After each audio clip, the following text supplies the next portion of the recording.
This is really a very vital and important lecture. I'm sorry that the guests here, the guests of the McFadden Hotel, aren't here to get the benefit of it, but I'm sure that it will confirm many of the ideas that you have entertained for a long time, that you have studied in Dr. Shelton's books, and I'm certain that he will present his ideas, as he usually does, in a vivid and penetrating manner. And so here is Dr. Shelton.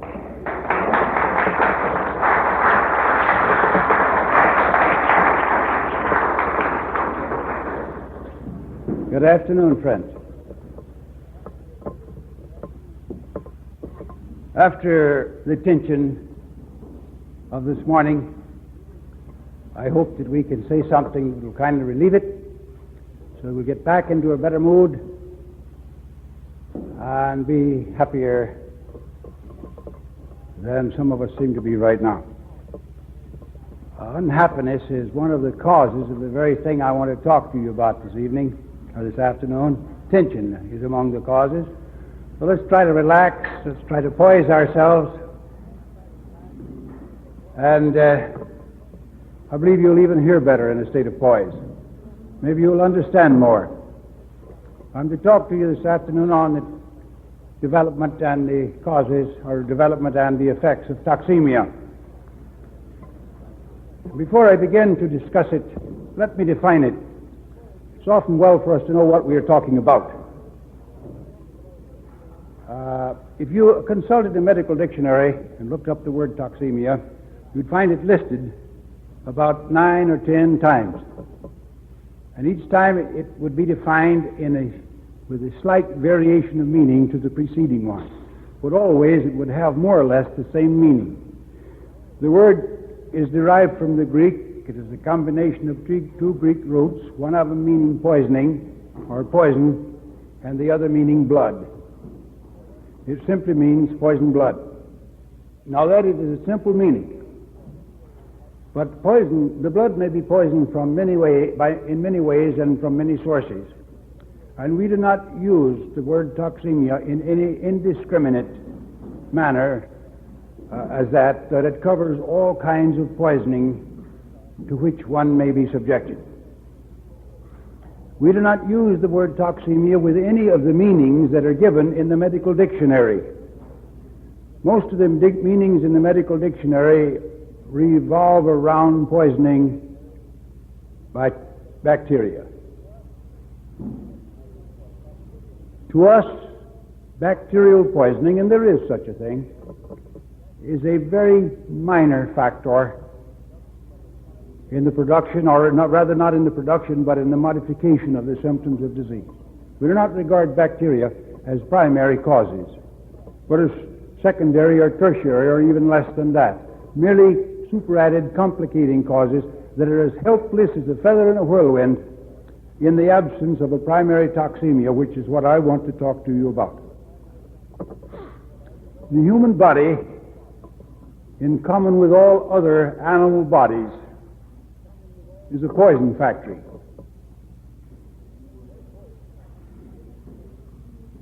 Everything that any part of our body does, everything that any cell in the body does, involves the production of waste.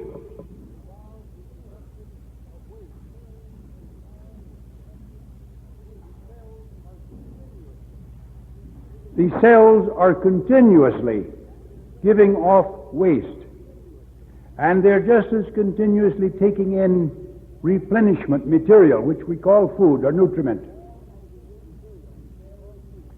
All of the waste of the cells of the body is toxic, so that the production of toxins or poisons in the body is as continuous as life itself. The cells of our bodies begin to pour out waste matter before birth, and they never cease to give off waste so long as we live. So that the production of poison is continuous. It's a day and night process. It goes on minute by minute and second by second. There is never a time during your lifetime that poisons are not being produced, not just here and there in the body, but in every cell in the body. And these toxins, these wastes, are excreted by the cell, and here is your primary excretion. They're excreted into the lymph that surrounds these cells. These poisons are taken up by the lymph and carried along the lymph stream, and finally the lymph mingles with the bloodstream, and it's taken up by the blood, and it is carried by the blood to the organs of excretion, where it is eliminated from the body. So long as the production of toxin on the one hand and the excretion of toxin on the other hand balance each other, we maintain a condition of physiological equilibrium so far as toxin is concerned. There is never a time in life when there are not toxins in the blood. There is never a time in life when toxins are not being removed from that blood, so long as the process of elimination or excretion is able to keep the toxin in the blood down to a physiological minimum. We do not call that condition toxemia. That is a normal state of the blood. There is a minimum, a physiological minimum, which is continuous. It becomes toxemia only when that toxin rises above that physiological minimum. That can occur only when the organs of elimination falter in their function. So long as their function is adequate, so long as their function is normal, they maintain a normal purity of the bloodstream. So that normal purity, normal sweetness and cleanliness of the blood, of the lymph, and of the tissues of the body depends upon normal elimination or normal excretion. In experiments in the laboratory in tissue culture, take for example the case of the chicken heart that Dr. Alexis Carrel kept alive for some 28 years. It was discovered that so long as that piece of tissue was regularly washed clean of the accumulated excretion of the tissue and given proper food, it would continue to live, and it remained in a useful condition. It did not age. But if the toxins were not washed away from it at stated intervals, it aged, and ultimately it died. The difference between your tissues, and your cells, and those in that test tube are just this. Your body makes its own culture medium, and your body has means of washing that culture medium free of toxins. And so long as that process of freeing the culture medium in which your cells live is adequate to maintain normal purity of that medium, then there isn't any reason why your cells should age, nor any reason why they should die. You too should maintain a state of usefulness and of healthfulness and a length of life of which we yet haven't dreamed. This condition of toxemia, which results from the accumulation of the normal waste products of life. Metabolin is the technical term for it. Metabolites, some of the various component parts of it are concerned are called by the physiologists. In products of metabolism, they're referred to as, but they're simply waste products thrown out by the cells. They're materials that the cells have used and have ceased to be useful, and they're thrown into the bloodstream. If they were allowed to accumulate then the same thing would happen to your tissues and to your cells as happened to the cells in the laboratory when they're culturing them, when the culture medium is not washed clean of the debris from time to time. This condition of accumulated body waste, accumulated cellular waste, accumulated end products of metabolism, is what we call toxemia. Now, toxemia in this sense, bear in mind, is an auto-generated or poisoning or a self-poisoning. It is not poisoning from without. It is not poisoning by drugs. It is not bacterial poisoning. It is self-poisoning. It is a genuine self-poisoning. Most of the things that are referred to as self-poisoning is poisoning taken in from without. It used to be customary to talk about poisoning resulting from the absorption of toxins from the colon as self-poisoning. Auto-intoxication, they called it.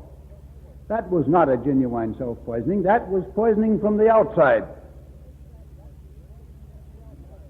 To make that more clear, let us get this fact in our minds.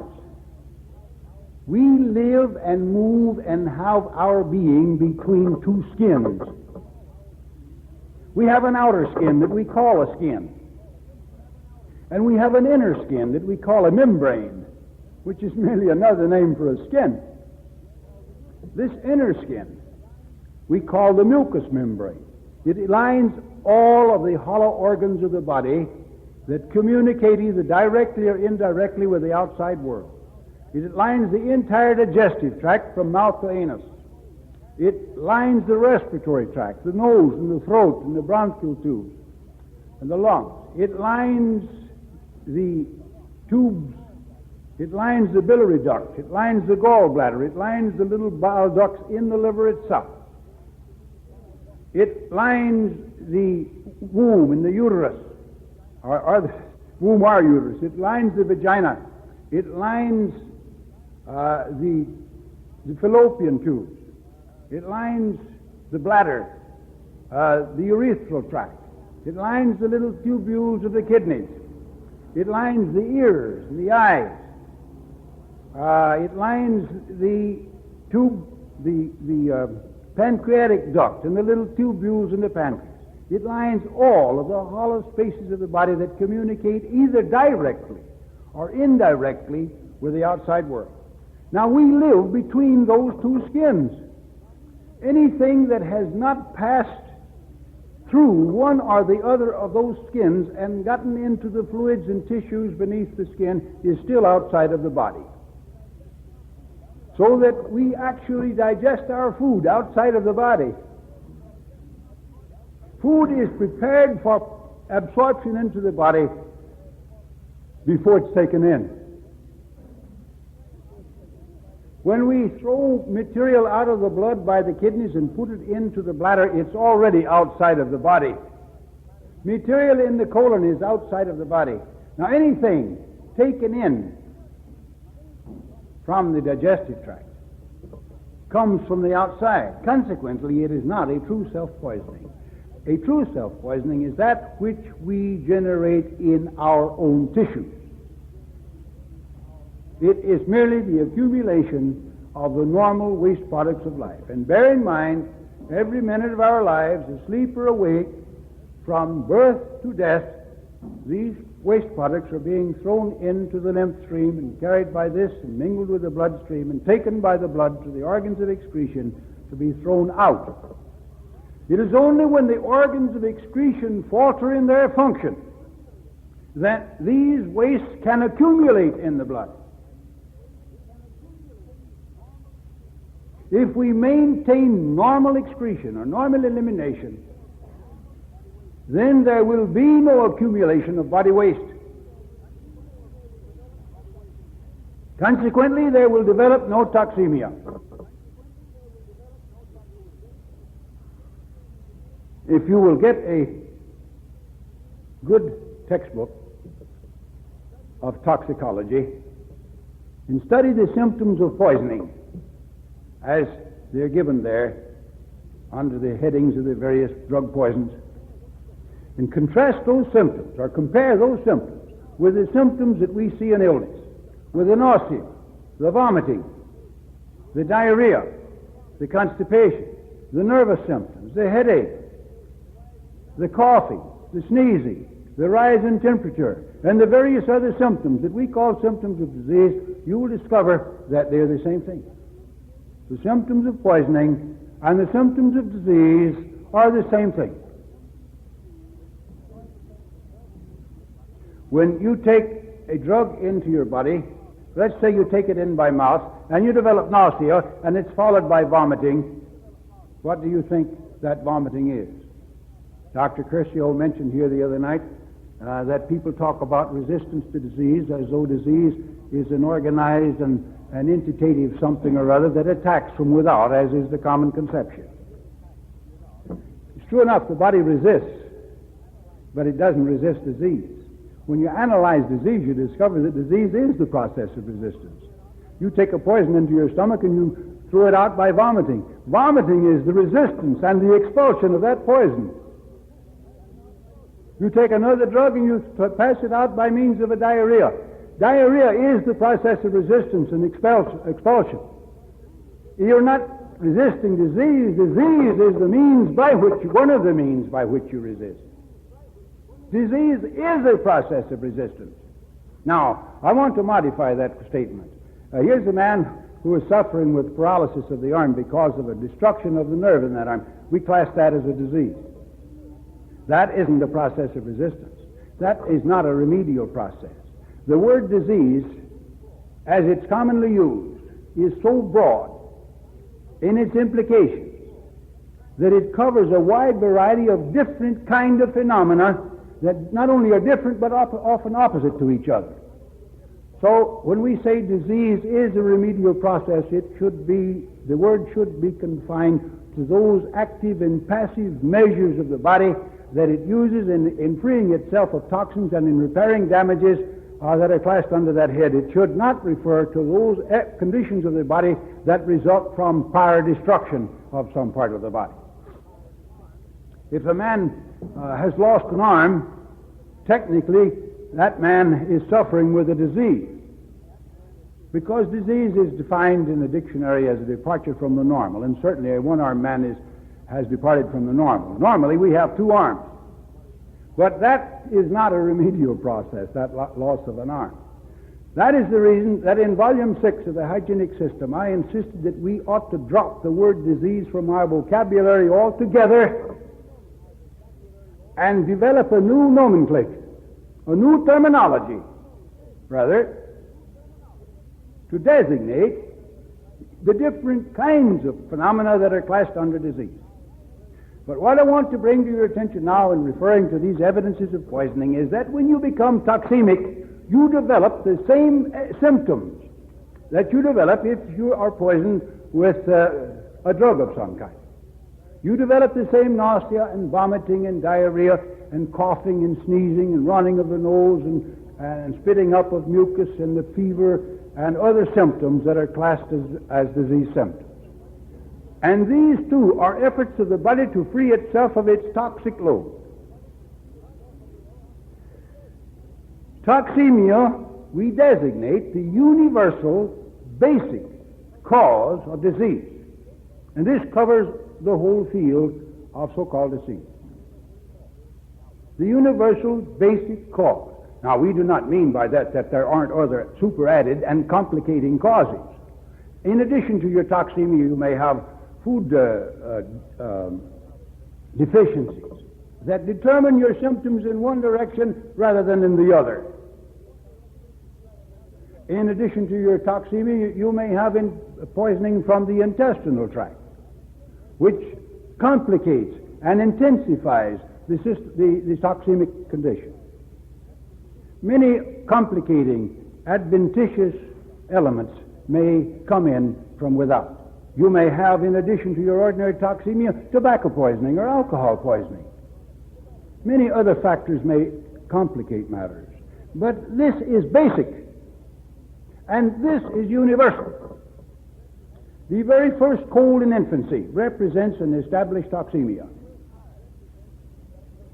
The first hives, the first diarrhea of the infant represents an established toxemia. And due to our method of handling our children and caring for them, the toxemia persists throughout their life. A so-called acute disease is merely a crisis in toxemia. That crisis is a means of throwing off the toxic burden, but it never throws it all off. And besides, we live afterwards in such a way that we continue to build toxemia. Then we have another crisis, and we build some more toxemia with another crisis. And we keep having crises, colds, diarrheas, feverish spells, tonsillitis, and various other troubles, pneumonia, and on up the line. As we go along and build more and more toxemia, as we continue to live in such a way as to build it, we develop disease after disease after disease. Now, what are diseases? Symptom complexes. Well, let me give you an idea. I think I can. There is an old drug that was used for a variety of purposes. They used to put it on people to form blisters in the days when blistering was quite a common practice in the medical profession. They gave it internally for various conditions. It was known as Spanish fly. Now, the Spanish fly is an insect that is akin to our roaches. And by the way, they used to use roaches, too, to treat patients with. They used to dry and powder roaches and give them that for treatment. But the Spanish fly is a relative of the roach. And it contains a substance that is very acid, I believe, and it'll bring about a blistering of the skin with vesication and even destruction of skin with formation of pus and so forth. If you get enough of it on there, it's kept on long enough. But the point I want to bring out now is you apply it to the skin and you get inflammation of the skin. You take it internally and you get inflammation of the intestine. It gets into the bloodstream and is carried to the liver to be kidneys to be eliminated by the kidneys, and you get inflammation of the kidneys. Now you got inflammation in 3 parts: the skin, the intestine, the kidneys. And the Spanish fly is the cause of or the occasion for the inflammation in each case. Now, according to the medical theory, we have 3 diseases. We have dermatitis, or inflammation of the skin. We have enteritis, or inflammation of the intestine. We have nephritis, or inflammation of the kidneys. We got 3 diseases, but we have one cause for the 3 diseases: Spanish fly. We've got a different group of symptoms in each case. In spite of the fact that it's the same cause, we've got a different group of symptoms in each case. Why? Because different organs are involved. To put that this way, the symptoms that are produced by inflammation in any part of the body depend upon the functions and the structure of the particular organ involved. The brain can't vomit, the stomach can't think, the lungs or the kidneys can't cough, the lungs can't urinate. You know what I mean now, I believe. If the inflammation is in the lungs, there'll be coughing. There'll be bringing up of sputum. There may be blood in it. There'll be pain in the chest. But if the inflammation is in the kidneys, the symptoms will be those characteristic of the kidneys. If the inflammation is in some other organ, the symptoms will be characteristic of the other organs. The inflammation will be the same in both cases. The cause may be the same in each case. Just like a bee sting on the thumb of the right hand will produce inflammation on the thumb with perhaps a stiffening of the thumb, and you can't use your hand very well. But if the same bee should sting you on the little toe on the left foot, he'd produce exactly the same condition in that toe. But it'd be toe symptoms instead of thumb symptoms in this case. But we've got the same cause. We've got the same condition. We've got it in different locations. We've got different symptoms because of the different functions of those different locations. So we've got a different symptom complex, a different complex of symptoms, or a different group of symptoms. They're characteristic of the organ involved, not of the inflammation.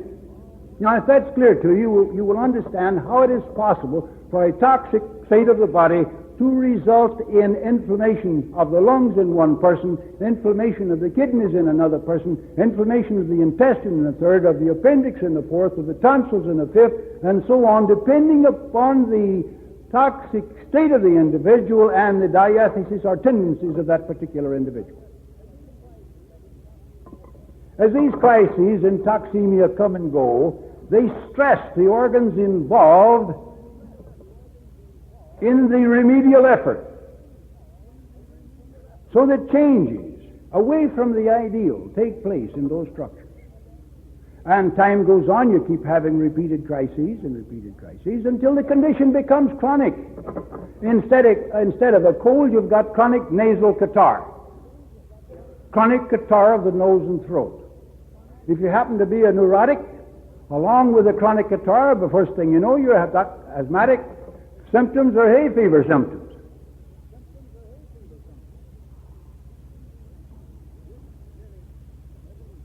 This is merely an evolutionary process, beginning with that first cold and going on stage by stage and step by step from the cold, ultimately to cancer, or to tuberculosis, or to Bright's disease, or to diabetes. There is an unbroken continuity in the pathological process from the development of that first cold to your ending in death at middle age or beyond from cancer. There is no time in the whole period of your life when that pathological process is broken. Why is the continuity of that pathological process never broken? Because the mode of living that is responsible for the toxemic condition is continued throughout life. Who makes an effort to correct the mode of living of the people? Do you go to a physician to have your mode of living corrected? He says, oh, don't worry about what you eat. Take this pill. Of course you don't have to give up smoking. I'll give you a dose of penicillin and you can smoke all you want. A woman went to put her son, into a tubercular hospital. And she said to the physician in charge, Doctor, do you think my son should stop smoking?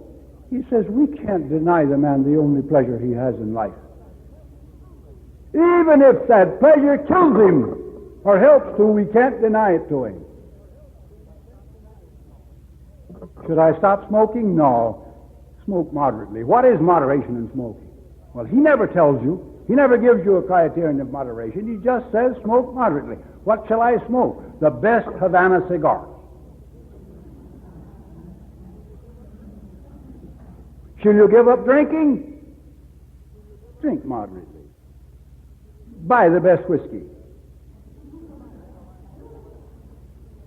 Shall I eat white bread? Oh, yes, especially now that it's enriched. Enriched white bread is actually better than whole grain bread. Sure. They never make any effort to correct your mode of living, so then you go, he doesn't, so then you consult the Christian Science.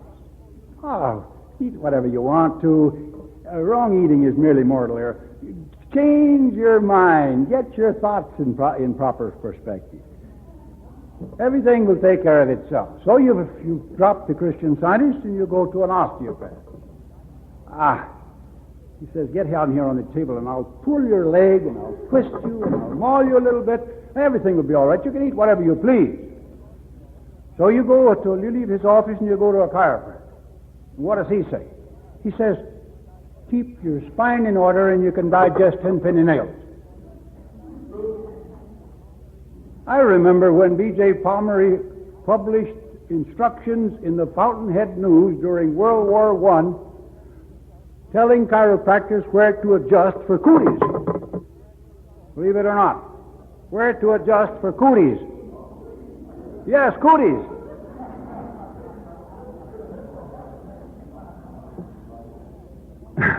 I still have the copy of the Fountainhead News in which that instruction is given. I've treasured it all the years. They don't correct your mode of living. So you go to a naturopath, or you go to a physiotherapist, or you go to somebody else. The only people who are trying to correct the mode of living of the people, the only people who are trying to educate you in a correct way of living are the hygienists.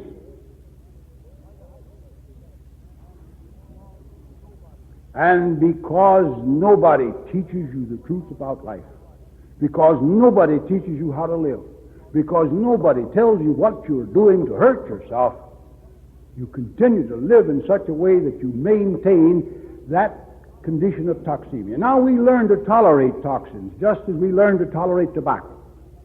I remember the first time I tried tobacco. I was a little shaver, and I had a sister that was just 2 years younger than I was, and we both, the practice of dipping snuff was quite prevalent in the neighborhood in which we lived. We conceived the idea that we would like to dip snuff. So we bothered our mother for days to let us dip snuff. And she continued to say no, no, no. Finally, she decided that she'd give us both a good lesson. So she handed me some money, and she said, run down to the store and buy a can of snuff. I went down and got a can of snuff, and she let each of us have a dip of snuff, and we took it in our snuff brushes, and we went to work. And in a couple of minutes, my sister began to get sick, and she got pale, and everything started coming up. Up to this time, nothing had bothered me, and I laughed at her. My mother didn't say anything. She just kind of smiled and watched. The minute I felt a little nausea coming on, so I went out the back door and I ran down to the barn. Of course, my mother knew what was coming, so she came on down there. And I got down, and I think I got everything up except my socks. Now, that's our first experience with tobacco. It makes us sick. But we can keep taking it. You know, in the process of becoming a man, you've got to learn to smoke. You know, last evening, after I finished my talk here, I went back there and I was standing in the rear, and a man walked up to me and he handed me a almost full package of cigarettes. There may have been one or two taken out of it, and he handed me 2 little packages of matches. He says, here, I am never going to smoke again.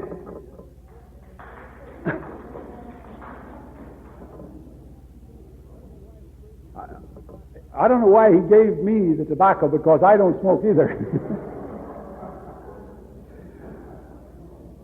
At any rate, I had my lesson, but I watched others, and they'd get sick too. And then they'd keep it up, a little dose, a little smaller dose, a little larger dose, a little larger dose. After a while, they not only got so they took the stuff, they got so they thought they liked it. And they got so they couldn't quit.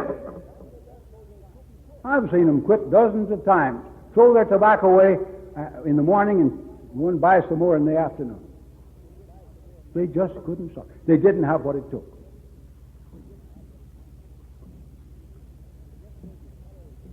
But you get so you tolerate more and more and more. So you start out, the first half of the cigarette makes you nicely, very sick.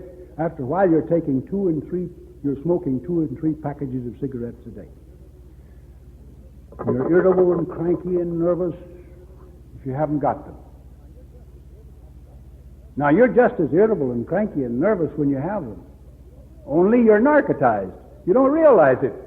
When you don't take them, then you realize what your true condition is.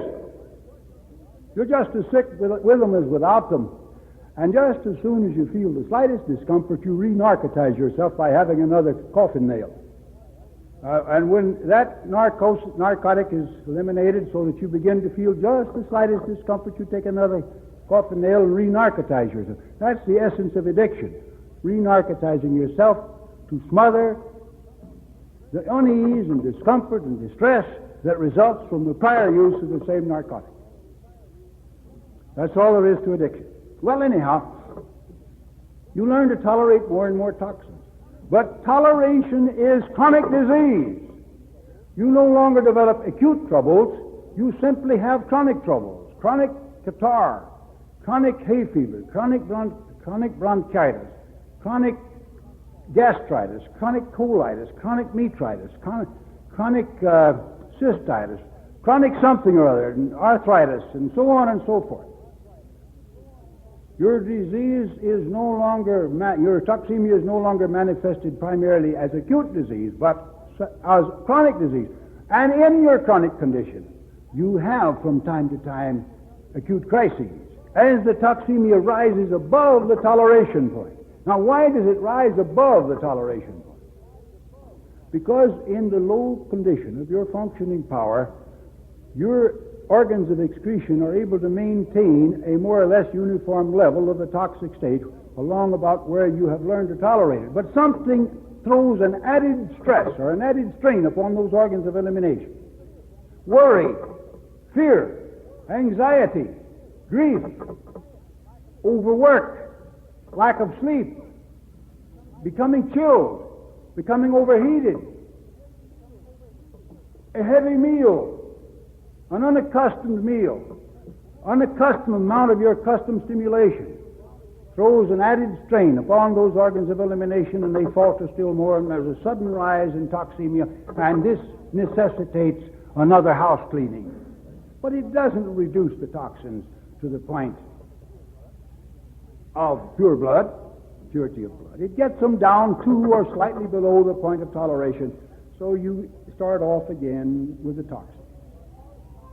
And it is because toxemia is continuous that the disease from which you suffer is continuous. And it is because it is continuous, because that toxin affects every tissue in the body and brings about constant irritation and degeneration of those tissues, that organ after organ falters in its function, and you develop complications, as they call them, after complications as you go along. You develop Bright's disease, and you discover that failing vision is a complication of Bright's disease, or it's a complication of diabetes. Whichever function fails first, the disease is named after that, and whatever function fails after it becomes a complication. A complication in what? A complication of diabetes or of nephritis? Not on your life. It's a complication of the poisoning. It's a complication of toxemia. Complications are the result of the same causes that produce the trouble that they name the primary disease, plus the troubles that are produced by the treatments.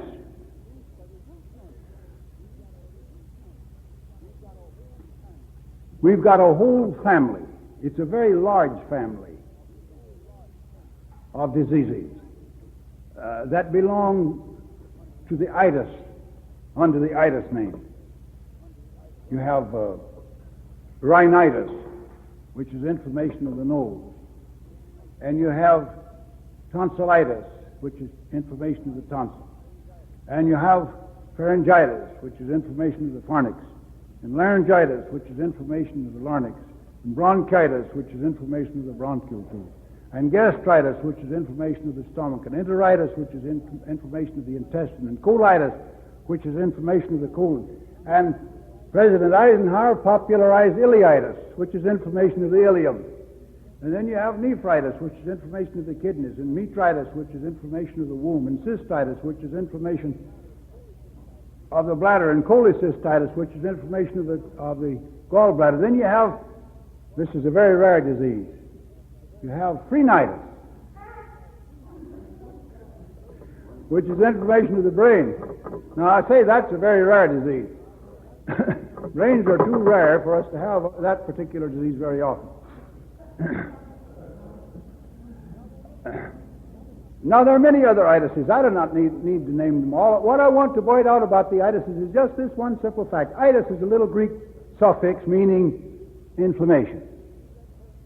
Wherever you see that term, that suffix at the end of a word, itis, that little suffix itis at the end of a word, you know that it means inflammation. If you look at the first part of the word, you'll discover where the inflammation is located. And think of the numerous diseases that come under that heading. You've got inflammation in 1,000 places. And just imagine yourself going down the digestive tract. You go down the digestive tract. Start with the mouth. You've got stomatitis. Now that sounds like stomach, doesn't it? But actually it's inflammation of the mouth. You can have esophagitis, which is inflammation of the esophagus. And then you go on further down, you can have gastritis. But you can have inflammation of the pylorus. And that would be pyloritis. And you could follow up the digestive tract right on down. You have ileitis and jejunitis and colitis and sigmoiditis and proctitis and so on. all the length of the digestive tract, you can have an itis. It's all the same thing. It's inflammation of a mucous membrane. But it's a different disease because it's located. As a matter of fact, while you can't find with the aid of a microscope a line of division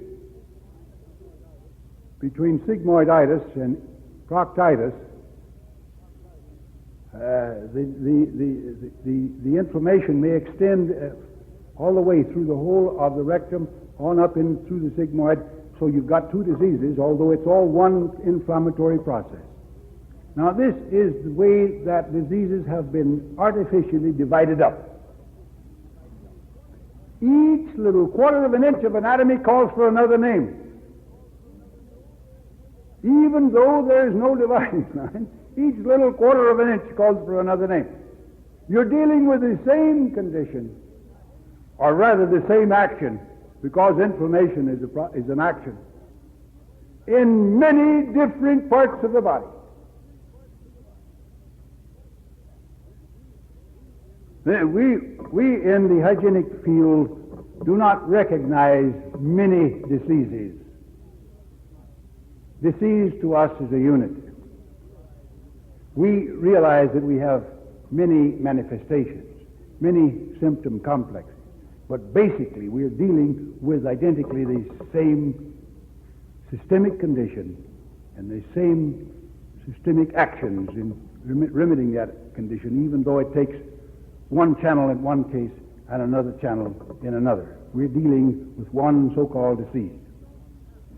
So we don't have to give you penicillin for one inflammation, streptomycin for another, aureomycin for a third, and something else for a fourth, and something else for a fifth. And this simplifies matters in another way. It is not so important that we make an accurate diagnosis in order to properly care for our patients. Now, who makes an accurate diagnosis? Diagnosis is 90% guesswork. And there isn't a physician living. There isn't a doctor in any other school of so-called healing living that would be willing to take an oath that he is right in 50% of his diagnosis. If this is necessary to proper treatment, then at least in 50% of cases, they're treating their patients for diseases they don't have. And consequently, they're treating them wrongly. Now, imagine a man treating a patient for appendicitis, and it turns out he's got smallpox. Paul de Kruijf, in his book Our Medicine Men, tells of an incident in the West where he was called in.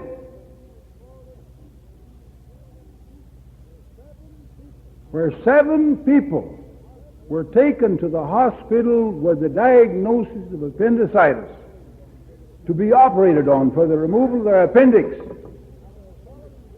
And on the following day after they arrived, the 7 of them broke out with smallpox.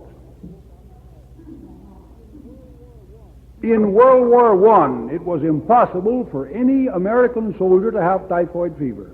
Now, you know why it was impossible. They had all been completely and thoroughly immunized, so nobody had typhoid.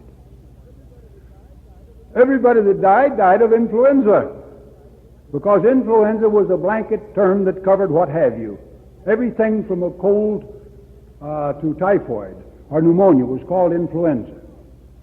In one outfit in France of American soldiers, 145 deaths were autopsied. They autopsied all of them, I think.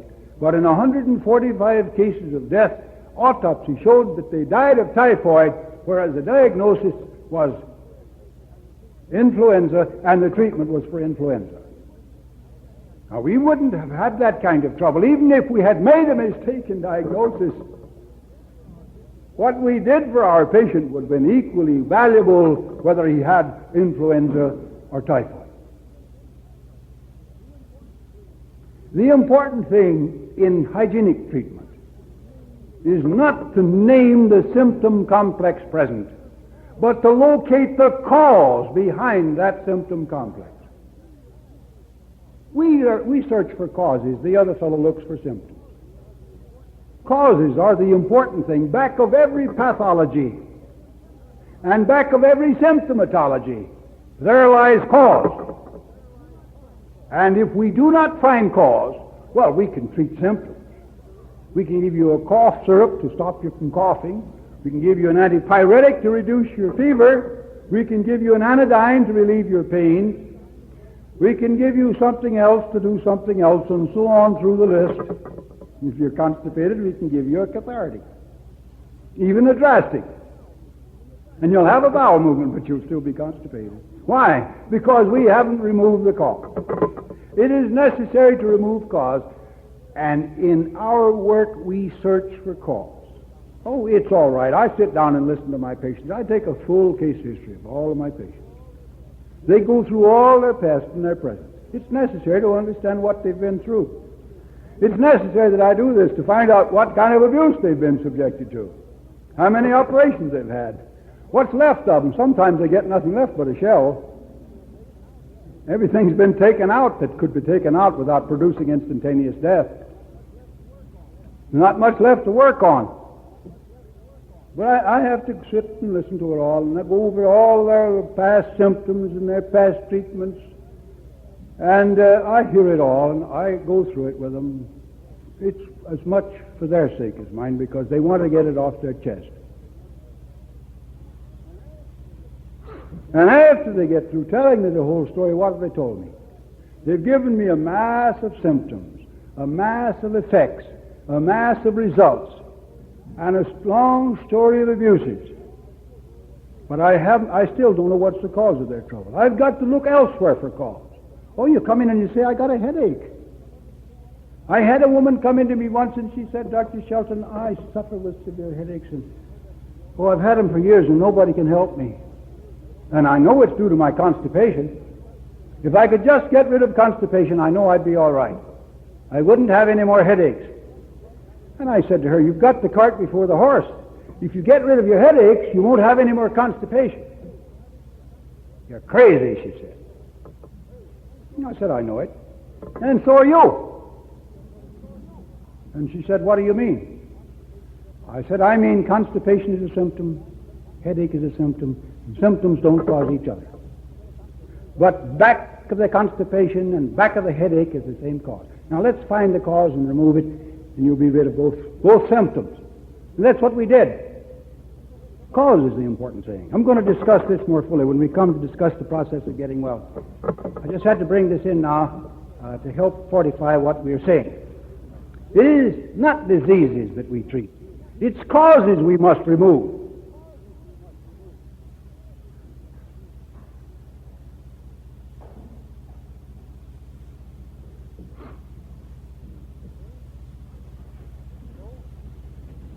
So, I must hasten on now and give you some information about how we produce the condition that we call toxemia. I have already emphasized that it is impossible for toxemia to develop so long as we have normal elimination. Toxemia is the result of inhibited elimination, of a checking of elimination. Now, we discussed for you the first evening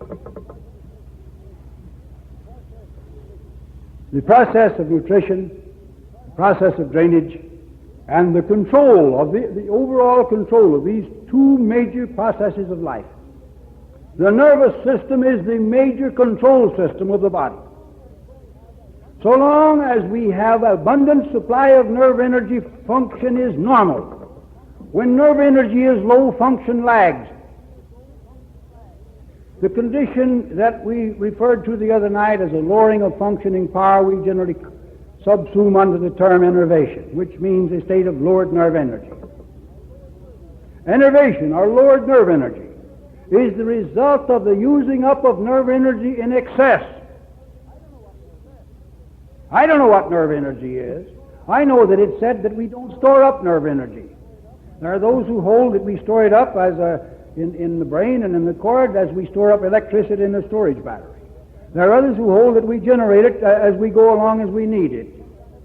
There are some who think it's some kind of a spiritual force, and others think it's electricity, and others think it's something else, and some say there's no such thing as nerve energy, that there's just a nerve impulse. How they can have an impulse without energy is something they have never explained. It doesn't make any difference what it is. I don't know. I don't think I'll ever know. I don't think that's important. Whether it's an impulse or an electrical current or what it is no importance. The point is that when it's low, or when our ability to generate it is reduced, whatever we store up, let's say we store up a pro-energy, and then we make it as we go along out of that. When that is low, it doesn't matter. When nerve energy is low, so that an insufficient number of nerve impulses are reaching an organ, the function of that organ fags. It fails in its function. Its function is reduced. It does not carry on in a normal way. Now, our nerve energy is a fluctuating thing. It varies from day to day and from hour to hour, depending upon our activities, depending upon our circumstances and conditions, depending upon our emotional life and our physical life, and so on. Every excess uses up or lowers it, whatever we want to call it. Every stimulation lowers nerve energy.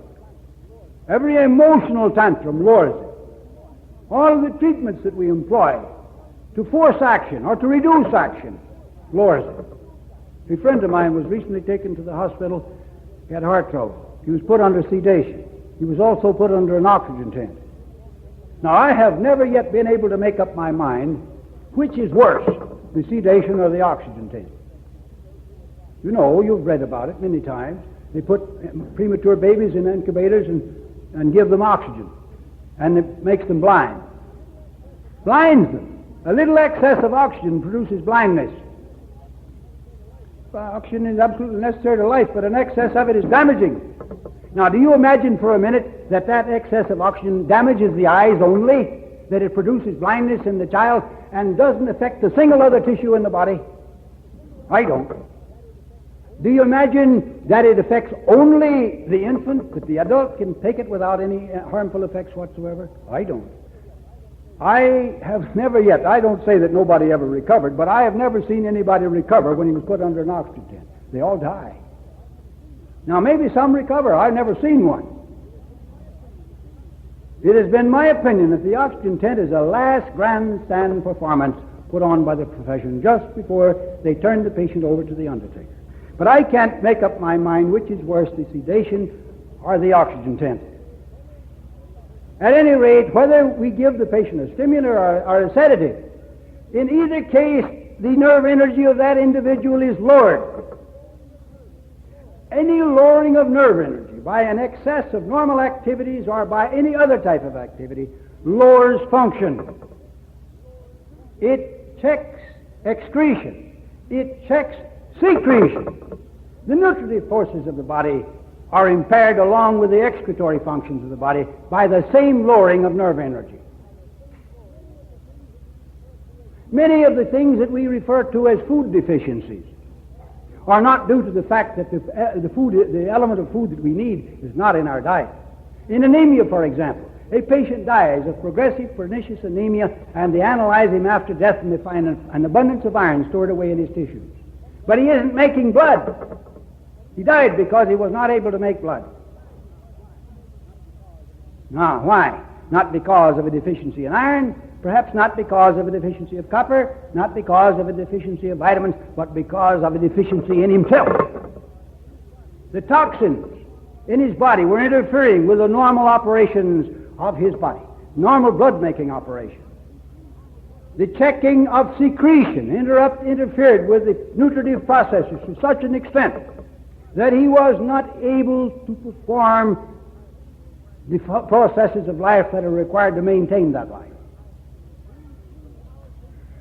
We free our patients of their toxic load and then feed them. Oh, I get patients galore who have been through the mill. They have had diets and diets and diets. They've been to specialists and specialists and specialists. They've taken vitamins by the bushel. And they're still sick. We clean them out, and then we feed them. And they make use of their food. Give them these things before they are freed of their toxins and before their nerve energy is restored so that they have normal functioning power, and they don't make use of them. Get rid of the toxins first by fasting, that which is the best and shortest and sharp and fastest way. Restore nerve energy with rest. And then they can eat their food, they can digest it, they can assimilate it, they can make use of it. The vitamins are present. Now, of course, you couldn't get vitamins out of white flour, and out of white rice, and out of white sugar, and out of the other denatured foods. We don't feed that kind of a diet down at our place. We don't feed canned goods down there. You can't get them out of those. If you're going to go back to the same old mode of living after you've had your fast and so forth that you had before, you're soon going to redevelop the same trouble because you're going to produce the same innervation. You're going to produce the same toxemia. You're going to produce the same food deficiencies. So what's the use? If you're going to kill yourself, why do it in a hurry?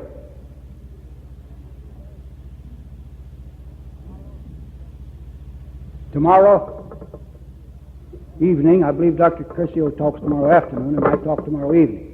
What are your talk subjects tomorrow, Dr. Curcio? What is it? Oh, he knows. You don't. You don't even know what you're going to talk about. You ought to come and hear this one. Tomorrow evening, I will talk to you on the means of restoring functioning power. Last evening I talked to you on how we reduce our functioning power. Tomorrow evening I'm going to tell you how to restore your functioning power.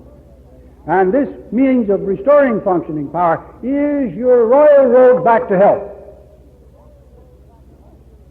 But don't forget Dr. Curcio's lecture tomorrow evening, or tomorrow afternoon, and the lecture tomorrow evening. Oh, wait a minute, it's tonight you lecture again, isn't it?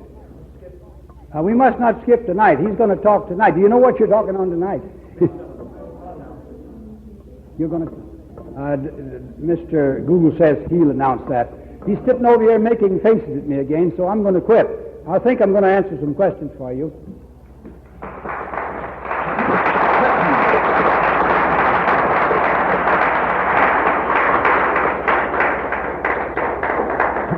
I think you'll agree with me that Dr. Shelton is one of the finest examples of energy. And I think if we followed his ideas as he follows his own, we'd probably have the same amount of vitality that he exhibits in all his lectures. I know some of you have heard of Harry Golden. How many have heard of Harry Golden? Harry Golden happens to be a classmate of mine, and in reading his newspaper called the Carolina Israelite, he has a great deal of ideas about food, and of course he's inclined to be humorous. And I recall on one of his radio broadcasts recently, he was vaunting, he was indicating how the Jewish people were supreme in their devotion to eating.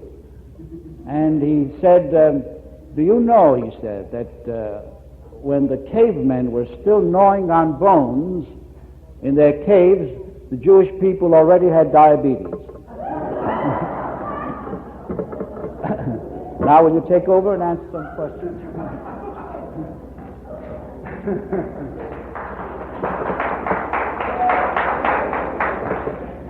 You know, it's been several years since I opened a medical textbook, but I remember the textbooks on the practice of medicine used to give, among the causes of diabetes, Jewish race. You know, they used to also say male sex. But nowadays, since there's more diabetes among females than there is males, I think they're going to have to include female sex. All right, let's have your first question. Mr. Wangler, were you trying to ask one? All right. You say toxemia develops from the cells that have died off. No, not the cells that have died off. They're the waste products from the normal activities of cells. And they're not very properly. But what do you think results of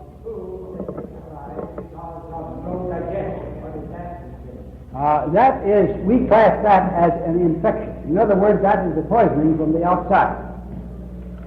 We use the term infection. It's a very old term. You'll find it defined in the medical dictionary today. You'll find it defined as an invasion of the body by microbes.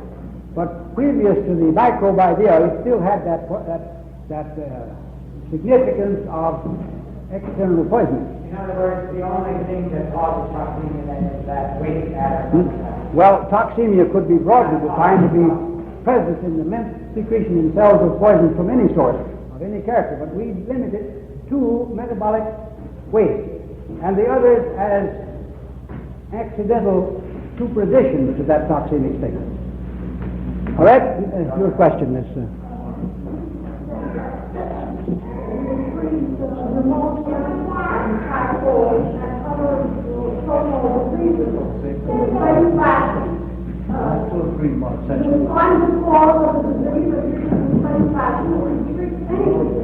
What difference does it make that you look at the cause of the disease? As long as the person is complaining and feels disease or tries to feel disease, you treat them with the same. Why can't we be We do not treat disease, and we do not treat patients. We remove causes. I'll discuss this more fully when we come to discussing that subject in a subsequent lecture. I believe it's day after tomorrow. I discuss the subject of recovering health, and I will discuss that more fully. We do not treat disease. We do not treat pneumonia. We do not treat typhoid. We do not treat appendicitis. That is not hygiene. Treating disease is not our work. Removing cause is not the same in each case, because cause is not always the same. You mentioned a person who has asthma as a neurotic. Is neurotic. I just didn't get the significance of that. Could you explain it? Technically, a neurotic is a person who has a tendency towards nervous diseases. A neurotic does not necessarily mean somebody who is suffering with severe mental and nervous symptoms. A neurotic individual may be apparently normal, but he has a tendency towards nervous diseases. Just as a man may be called a rheumatic who doesn't have rheumatism, but who has a tendency to develop rheumatism instead of something else. So the person, in all cases of hay fever and asthma, you have this nervous involvement. You have the tension, perhaps, for example, in the respiratory passages that interferes with breathing in asthma is a neurotic condition.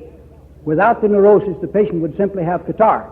With the neurosis, he has a complicated condition that we call asthma. All right, have we another question? Yes.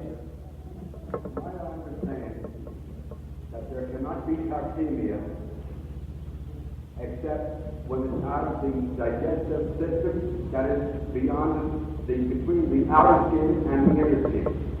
There is no toxemia. There is no occurrence of toxemia within the walls of the stomach, within the walls of the intestine, that is, in the intestinal tract itself, or in the esophagus.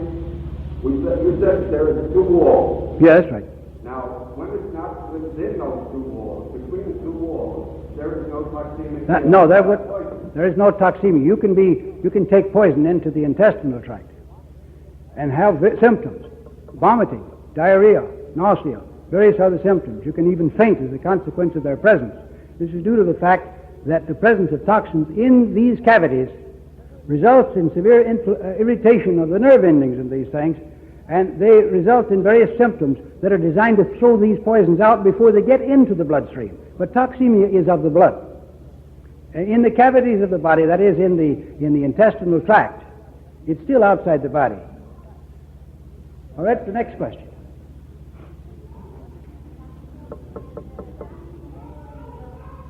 Can fasting do what?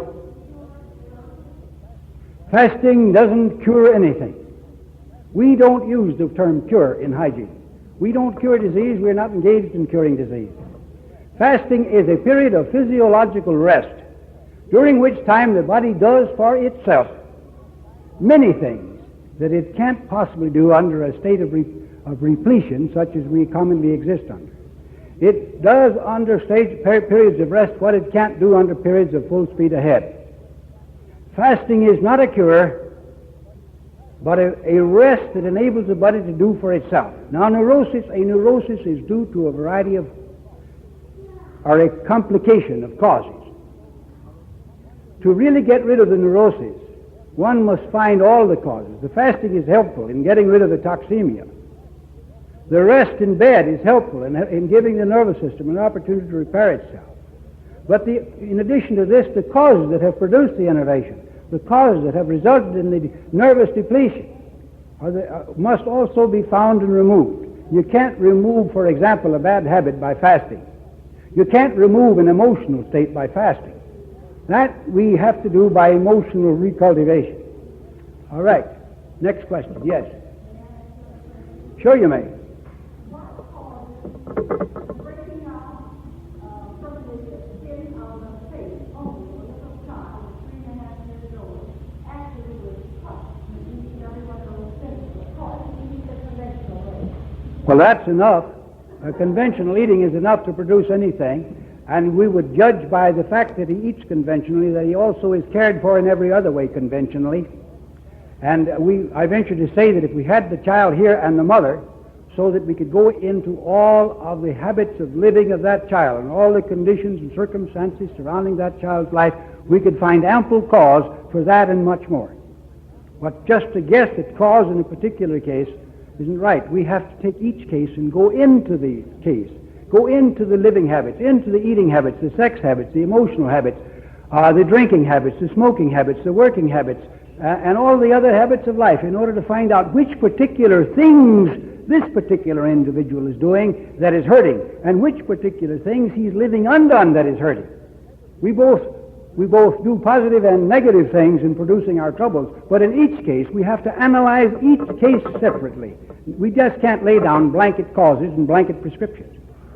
Your question.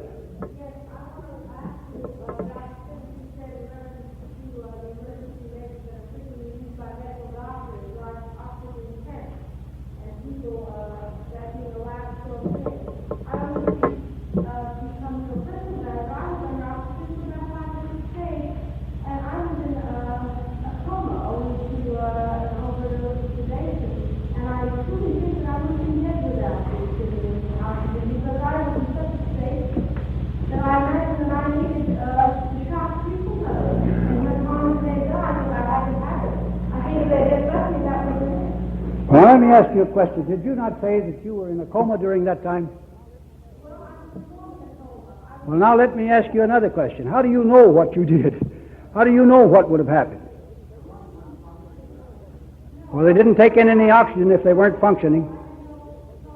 If your lungs were not functioning, they did not take in oxygen whether you had it in a tent or some other place.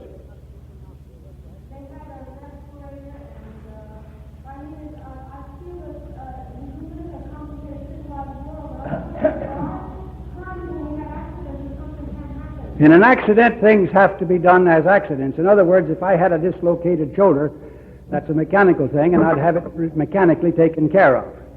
If I dislocated my hip or my mandible, that's also a mechanical thing, and I'd have it mechanically taken care of. If I sustained a severe wound, I'd have a surgeon look after it.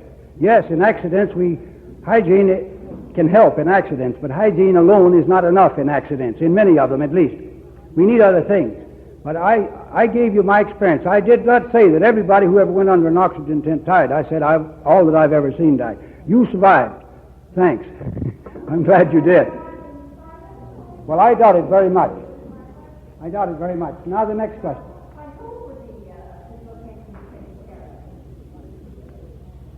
Well, anybody that is sufficiently qualified to do it. A good chiropractor might do it, a good osteopath might do it, a good medical man might do it, a good naturopath might do it, a good hygienist might do it, a good bone setter might do it. It depends on who's handy under the circumstances. Yes? What about things like insect stings, and why are they attracted to certain types of skins and not to others? Well, I doubt very much that they're attracted to certain types of skins and not to others. There isn't anything to do for them. They get well quickly enough. But the best thing is to keep away from the insects. All right, have we another question? Yes?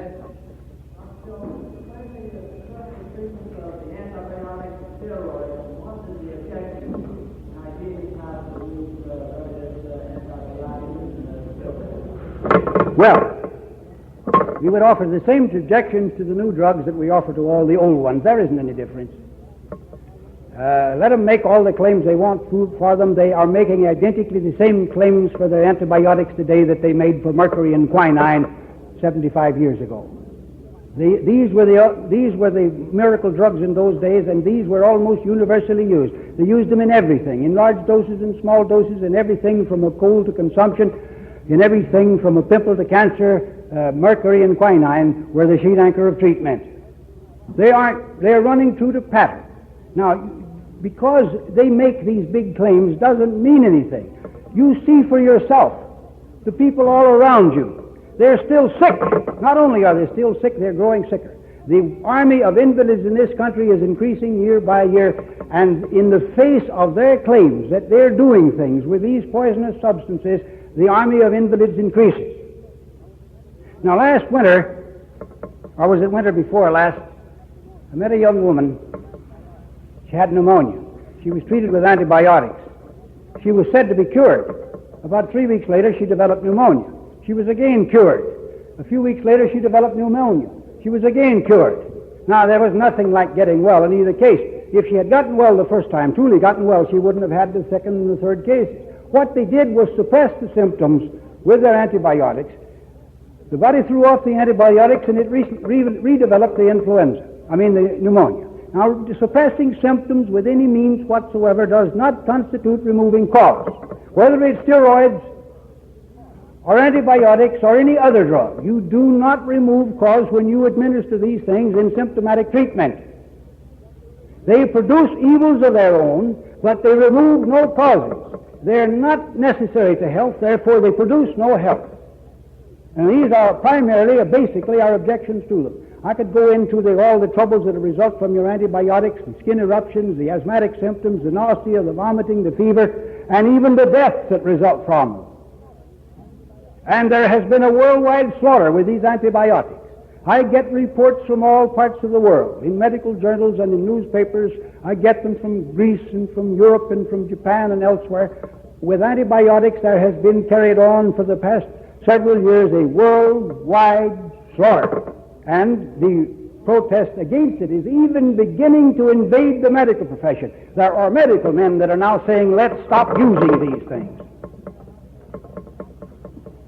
Yes. Why does a person have an excessive phlegm or mucus? It's two words for the same substance, mucus or phlegm. One is Latin, the other is Greek. This is what we know as a catarrhal condition. It means that there is inflammation of a mucous surface. Primarily, there's a toxic state. But notice this in your catarrhal condition.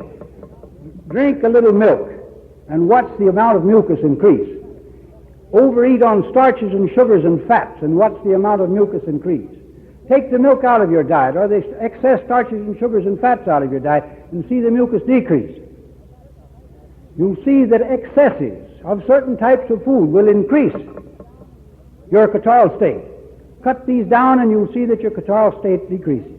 Now, it doesn't matter whether you have just an ordinary bronchitis or rhinitis or have asthma and hay fever. You'll see the same thing happen by an alteration in your mode of living. Often that is not enough to get well of the condition. You need a complete cleaning out in most cases to get fully well of it. Yes. Come ahead, yes. The children who have had all 3 or 4 sore shots and from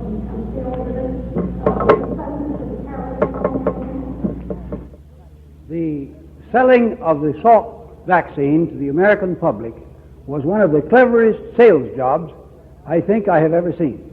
Of course, it was done by lies and falsehoods. It was done by statistical juggling. They told you that the Salk vaccine was 10%. It protected 90% of the children that were vaccinated. Now, actually, in no epidemic of polio anywhere in the world within recorded history has more than 2.5% of the people ever had polio. They protect all but 10%. You see, nobody needed protection. Only a handful would ever have the trouble. Now,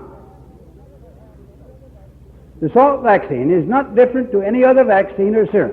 It is a foreign protein that they're injecting into the body, and it results in anaphylactic reactions, as they call them, just as other vaccines and serums do. The salt vaccine has already resulted in a number of deaths from the vaccine. They are attributed by medical men to the vaccine. It has resulted in much damage. In addition to that, there has been no decrease in polio. Now, they picture you a decrease, they give you statistics to show you a decrease, but how do they do it? Before Salk, they diagnosed thousands of cases every year as polio that today they're not diagnosing as polio. They admit it, they state it. So by eliminating all those cases that they used to diagnose as polio from their statistics, they show a reduction in polio. Recently, a report was given in Dallas of some polio cases there. There were 5 cases of polio developed in 1 week. 3 of the 5 had had 3 Salk shots. 3 of 5, 2 had not had, or 2 they didn't say whether they had had 1 or 2 or what. 3 had had 3 shots. In other words, a majority of these 5 cases had had 3 Salk shots. They will tell you, they were all paralytic polio. They will tell you that there is more paralytic polio among the unvaccinated than among the vaccinated. But if you will watch the story as it comes in the newspapers when they report the actual cases, you will discover that so far as the public reports are concerned, this is not so. Now, that's point 2. The third point. Already in this country and in Europe, there is a growing demand in the medical profession to discontinue the use of the Salk vaccine and to use a different one. They're not satisfied themselves. Yes.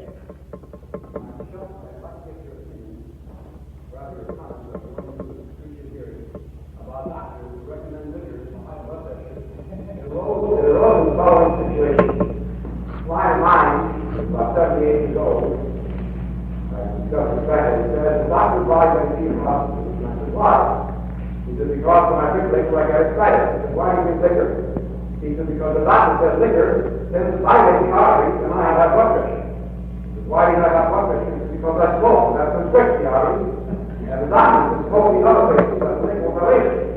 So I said, why does the doctor say to stop smoking? Well, he's not told that when he's a meal, I must have cigarettes, so I can enjoy them in my deficit. And he said, when I don't smoke, I can leave my bowels on move. I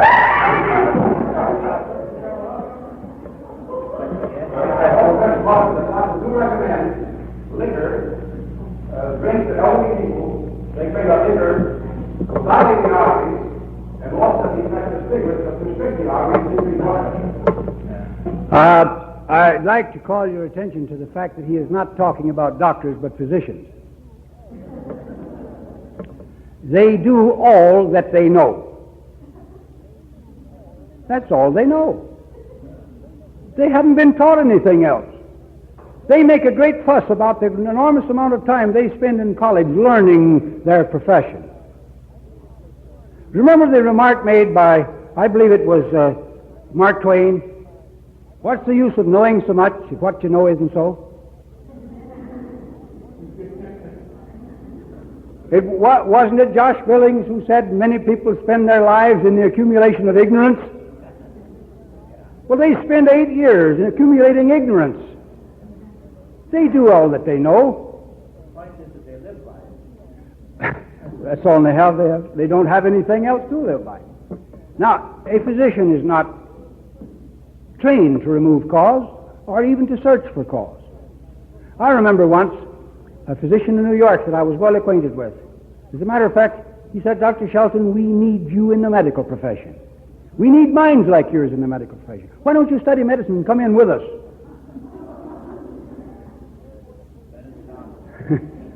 I was very well acquainted with this man. I went down one day to see a picture, calling Dr. Kildare. Some of you may remember, it was the first of the Dr. Kildare pictures. The young Dr. Kildare said to the house physician, he said, when I was in medical college, I didn't think much of diagnosis. But since I'm here in the hospital, he says, I think diagnosis is the most important part of medicine. He says, I'm going to make diagnosis my specialty. So the house physician encouraged him in it. And I told this physician about it, and I said, what do you think of it, doctor? Ah, he says, diagnosis is very important. And he started telling me about this and that he had done and how he diagnosed. And I said, doctor, after you do all these things, what have you got? You've just got an accumulation of effects, of results. What about the causes? Ah, etiology is very important. I always look for etiology. I said, doctor, you mean you look for enlarged tonsils? Inflamed appendices? Yes, I always look for etiology. I said, doctor, that's not etiology. That's part of the patient's symptoms. That's part of his pathology. That's part of the trouble. We want to know real causes. The man was completely stumped. He didn't know which way to go. I was called in on consultation in which this same man was present once. There was one other medical man who was an endocrinologist, and there was a naturopath there, and I was there. And they had a young fellow there that looked like a walking osteological museum. He was so thin that he was skin and bones, and there wasn't much skin. And all three of them had treated him at various times.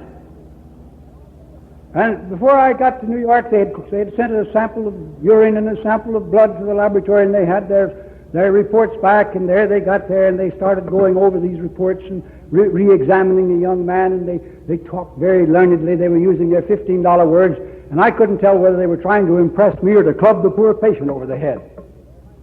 At any rate, I went over and sat down on a table there in the office and started reading something. And in a few minutes, this man came over and he said, Dr. Shelton, this particular physician, he said, we want to hear from you. What have you got to say? You haven't said a word. I said, I'll be ready to talk when you get around to talking about causes. Causes, that's just what we're talking about. Dr. So-and-so has just been talking about causes. I said, all right, what's the cause? The man, his glands are out of order.